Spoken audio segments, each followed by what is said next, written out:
নমস্কার বন্ধুরা, আজকে বানাচ্ছি দই কাতলা।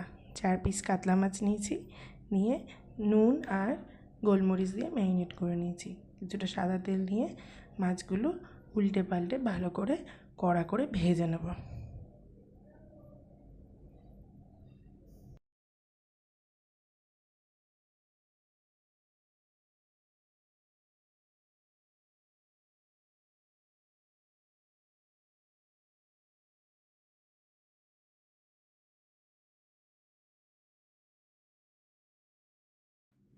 এবার একটা পেস্ট বানিয়ে নেব।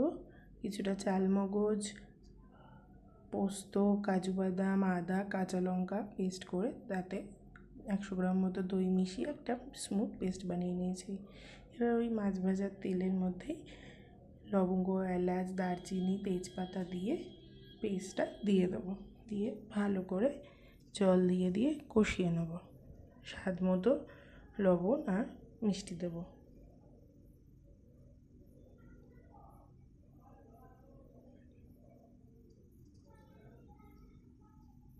মশলাটা কষে গেলে কটা কাঁচা লঙ্কা চিড়ে দিয়ে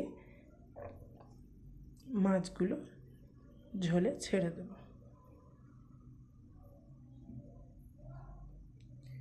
হয়ে গেলে লাস্টে গরম মশলা আর ঘি দিয়ে নামিয়ে নেব।